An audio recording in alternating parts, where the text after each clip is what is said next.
ನನ್ನ ನೋವಿಗೂ ಸಹಿತ ಒಂದಿಷ್ಟು ಪರಿಹಾರ ಬೇಕು. ನಾನು ಸಹಿತ ನೀನು ಮಾಡಿದಂಥ ಈ ಅನುಷ್ಠಾನವನ್ನು ಮಾಡ್ತೀನಿ, ಅದರ ಸವಿಸ್ತಾರವಾದಂತಹ ವಿವರವನ್ನು ಹೇಳಯ್ಯ. ರಾಜ ಹೇಳ್ತಾನೆ, ಸತ್ಯನಾರಾಯಣ ಸ್ವಾಮಿಯ ವ್ರತವನ್ನ ಶ್ರದ್ಧೆಯಿಂದ ಭಾನುವಾರ ಆಗಲಿ, ನದಿ ತೀರದಲ್ಲಾಗಲಿ, ಸಮುದ್ರ ದರದಲ್ಲಾಗಲಿ, ಪೌರ್ಣಮಿ ಕಾಲದಲ್ಲಾಗಲಿ ನೀನು ಮಾಡಿದ್ದೇ ಆದರೆ ನಿನ್ನ ಇಷ್ಟಾರ್ಥಗಳು ಸಿದ್ಧಿಯಾಗತ್ತೆ ಅಂತಂದ. ಮನೆಯಲ್ಲಿರ್ತಕ್ಕಂಥ ತನ್ನ ಪತ್ನಿಯಾದಂಥ ಲೀಲಾವತಿಗೆ ಈ ವಿಚಾರವನ್ನು ತಿಳಿಸ್ತಾನೆ.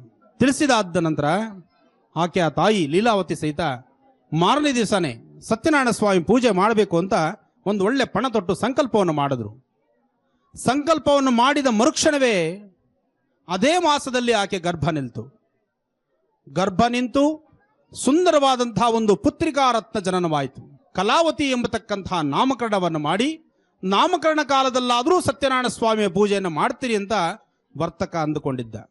ಕಲಾವತಿ ವಯಸ್ಕರಳಾದ್ಲು, ಮದುವೆ ಸಮೀಪ ಬಂದುಬಿಡ್ತು.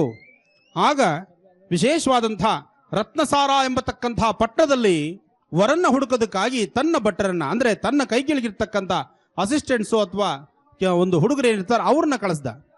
ಒಳ್ಳೆಯ ಒಬ್ಬ ವರನ್ನ ಕರೆಸಿದ್ರು. ಕಲಾವತಿ ಮದುವೆನೂ ಮಾಡಿಬಿಟ್ರು. ಆಗಲೂ ಸತ್ಯನಾರಾಯಣ ಸ್ವಾಮಿ ಪೂಜೆ ಮಾಡಲಿಲ್ಲ. ಇನ್ನು ಮಾವನ ಜೊತೆ, ಮಾವೊಂದು ಚಿನ್ನ ಬೆಳ್ಳಿ ಬಂಗಾರದ ವ್ಯಾಪಾರ ಅನ್ಸುತ್ತೆ, ರತ್ನಗಳನ್ನು ವ್ಯಾಪಾರ ಮಾಡ್ತಿದ್ರು. ಅಳಿಯನ್ನು ಜೊತೆಗೆ ಹಾಕೊಂಡು ವ್ಯಾಪಾರಕ್ಕೆ ಹೊರಟೇ ಬಿಟ್ರು. ಆಗಲೂ ಸತ್ಯನಾರಾಯಣ ಸ್ವಾಮಿ ಪೂಜೆ ಮಾಡಲೇ ಇಲ್ಲ.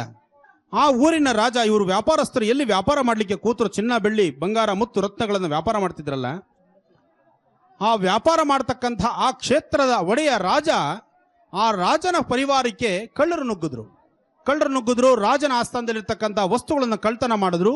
ಈ ವರ್ತಕರು ವ್ಯಾಪಾರ ಮಾಡ್ತಿರಲ್ಲ, ಅಂಗಡಿ ಹಾಕೊಂಡಿದ್ರಲ್ಲ, ಆ ಅಂಗಡಿ ಹಾಕೊಂಡಿರ್ತಕ್ಕಂಥ ಸ್ಥಳಕ್ಕೆ ಬಂದ್ರು. ಎಲ್ಲವನ್ನು ಸಹಿತ ಅಲ್ಲಿಟ್ಟು ಓಡೋಗ್ಬಿಟ್ರು. ಅತ್ತ ರಾಜಭಟ್ರು ಓಡಿಸ್ಕೊಂಡು ಬಂದ್ರು. ಈ ಒಡವೆಗಳನ್ನು ತಂದು ಇವ್ರ ಹತ್ರ ಇಟ್ಟುಬಿಟ್ರು. ಸೇಫ್ ಆಗಿರುತ್ತೆ, ಇವ್ರ ಹತ್ರ ನಾಳೆ ತಗೋಬಹುದು ಅಂತ ಓಡೋದ್ರು. ಸತ್ಯನಾರಾಯಣ ಸ್ವಾಮಿಯ ಶಾಪಕ್ಕೆ ಗುರಿಯಾದ್ರಿಂದ ಮಾವ ಅಳಿಯ ಇಬ್ರು ಸಹಿತ ಇಲ್ಲೇನಾಗತ್ತೆ, ಯಾವಾಗ ಶಾಪಗ್ರಸ್ತರಾದ್ರಲ್ಲ ಆಗ ಇವ್ರ ಮಾತು ಯಾರಿಗೂ ಕೇಳಿಸ್ತಾ ಇಲ್ಲ. ರಾಜಭಟ್ರು ಬಂದ್ರು, ಇವ್ರನ್ನ ಎಳ್ಕೊಂಡೋಗಿ ರಾಜನ ಮುಂದೆ ನಿಲ್ಲಿಸ್ಬಿಟ್ರು. ಆಗ ರಾಜನ ಮುಂದೆ ಈ ವರ್ತಕರಿಬ್ರು ಅಂಗಲಾಚ್ ಕೇಳ್ಕೊಳ್ತಾರೆ, ಅಯ್ಯ, ನಾವು ವ್ಯಾಪಾರಕ್ಕಾಗಿ ಬಂದಿದ್ದೇವೆ, ನಮ್ಮ ಹೊಟ್ಟೆಪಾಡಿಗಾಗಿ ಬಂದಿದ್ದೇವೆ, ಜೀವನೋಪಾಯಕ್ಕಾಗಿ ಬಂದಿದ್ದೇವೆ, ನಿಮ್ಮ ರಾಜಾಶ್ರಯವನ್ನು ಕೇಳಿಕೊಂಡು ಬಂದಿದ್ದೇವೆ. ಇದು ಯಾವ ಮಾತು ಅವ್ರಿಗೆ ಕೇಳಿಸ್ತಿಲ್ಲ. ಅದಕ್ಕೆ ಹೇಳೋದು, ಯಾರಿಗಾದ್ರೂ ಏನಾದರೂ ಬಾಯಿ ಜಾರಿ ನಾನು ಇದು ಕೊಡ್ತೀನಿ ಅಂದರೆ ಅದನ್ನು ಕೊಟ್ಟುಬಿಡಿ. ಕಷ್ಟದಲ್ಲಿರ್ತಕ್ಕಂಥವ್ರಿಗೆ ಒಂದಿಷ್ಟು ಕಷ್ಟ ಪರಿಹಾರಕ್ಕಾಗಿ ಏನಾದರೂ ಒಂದಿಷ್ಟು ಸಹಾಯ ಮಾಡಿ, ಅದು ನಿಮ್ಮ ಜೀವನಕ್ಕೆ ಯಶಸ್ಸನ್ನು ಕೊಡುತ್ತೆ. ಅದಕ್ಕೋಸ್ಕರ ನಾವು ಮಾನವರು ಸಾಕಷ್ಟು ಅರ್ಥ ಮಾಡ್ಕೋಬೇಕು. ಹೀಗೆ ರಾಜನ ಮುಂದೆ ನಿಲ್ಲಿಸಿದ್ರು. ರಾಜ ಏನು ಮಾತಾಡಿದ್ರು ಅದಷ್ಟು ಮಾತ್ರ ಕೇಳಿಸ್ತಿದೆ. ವರ್ತಕರು ಮಾತಾಡ್ತಾ ಇರ್ತಕ್ಕಂಥದ್ದು ರಾಜನೇ ಕೇಳಿಸ್ತಿಲ್ಲ. ಇವರಿಬ್ಬರನ್ನ ಎತ್ಕೊಂಡೋದ್ರು, ಕಾರಾಗೃಹಕ್ಕೆ ತಳ್ಳಿದ್ರು, ಜೈಲಲ್ಲಿ ಹಾಕ್ಬಿಟ್ರು ಅವ್ರನ್ನ. ಇತ್ತ ಹೋದಂಥ ಮಾವ, ಗಂಡ ಮತ್ತು ಅಳಿಯ ಬರಲಿಲ್ಲ. ಲೀಲಾವತಿ ಕಲಾವತಿ ಇಬ್ರು ಬೀದಿ ಅವರು ದಿನಕ್ಕೆ ಕಷ್ಟ ಜಾಸ್ತಿ ಆಗೋಯ್ತು. ಮನೇಲಿರ್ತಕ್ಕಂಥ ವಸ್ತುಗಳನ್ನೆಲ್ಲ ಮಾರ್ಕೊಂಡ್ಬಿಟ್ರು. ಊಟಕ್ಕೂ ಗತಿ ಇಲ್ಲ, ಕಷ್ಟ.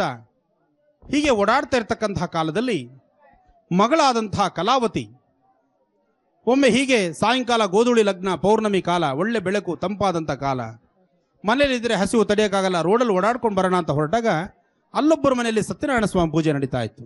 ಆ ಪೂಜೆ ನೋಡ್ತಾ ರಾತ್ರಿ ಎಲ್ಲ ಅಲ್ಲೇ ಕಾಲ ಕಳೆದುಬಿಟ್ಲು. ಪ್ರಸಾದ ಇಷ್ಟು ಕೊಟ್ಟರು, ತಿಂದ್ರು, ಅಲ್ಲೇ ಕಣ್ಣು ನಿದ್ದೆ ಬಂತು, ಅವ್ರ ಮನೆಯಲ್ಲಿ ಇದ್ರು. ಆಗ ಸುಭಿಕ್ಷ ಕಾಲ.